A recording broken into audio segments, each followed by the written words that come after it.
민주당이 방송법 개정안을 밀어붙이는 과정에서 또다시 법사위를 건너뛰고 본회의에 올리는 직회부 카드를 써서 논란이 일고 있습니다. 이 직회부라는 것이 어떻게 해서 도입된 제도이고 왜 문제가 되는지 따져보겠습니다.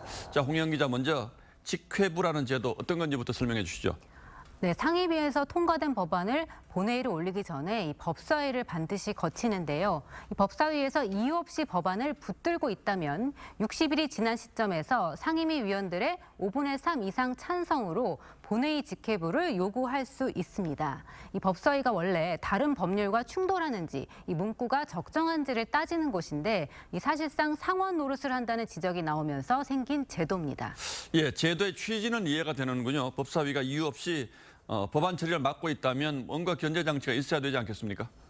네, 사실 이 제도는 2012년 국회 선진화법을 만들면서 생겼습니다. 하지만 과거에는 다수당이 5분의 3 이상을 채우기가 힘들어서 거의 활용된 적이 없습니다. 그러다가 2017년 이 세무사법 개정안을 법사위를 건너뛰고 직회부한 적이 있지만 당시에는 기재위에서 이 여야 합의로 진행을 했습니다. 그러다 지난해 말 민주당이 양곡관리법 처리 과정에서 이 직회부 조항을 법사위 패싱용으로 처음 선보였습니다. 그렇다면 지금 민주당 입장에선 못할 게 없겠군요. 방송법 역시 그렇고요.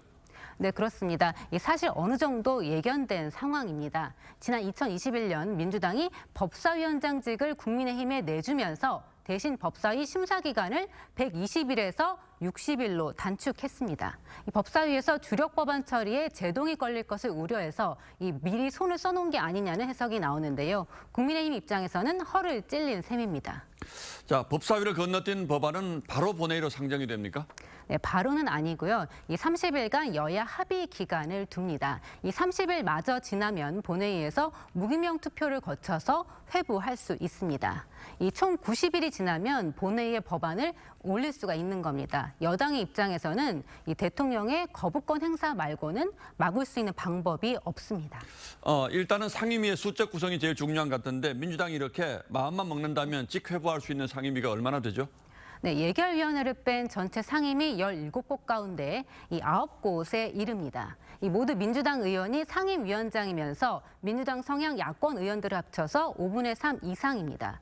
민주당 주도로 직회부하기로 한 법안은 양곡관리법 개정안과 간호법, 의료법 개정안, 방송법 개정안입니다. 예, 사실 국회 절대 다수를 이용한 민주당의 꼼수가 이것뿐만은 아니죠. 네, 맞습니다. 2019년 공수처법 처리 때는 이 무제한 토론, 즉 필리버스터를 막으려고 임시국회를 쪼개서 열었고 이 검찰 수사권을 완전히 박탈하는 이른바 검수완박 법안을 통과시킬 땐 민주당 의원을 이 위장 탈당시켜서 안건조정위원회 제도를 무력화시키기도 했습니다.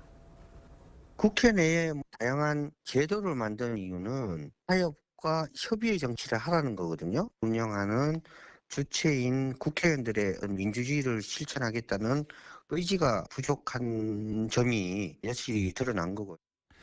만약 이런 일방통행이 일상화되면서 그 피해가 국민들에게 돌아간다면 민주당의 책임이 크겠지만 국회를 이렇게 만든 유권자들도 책임이 없다고 할 수는 없겠죠.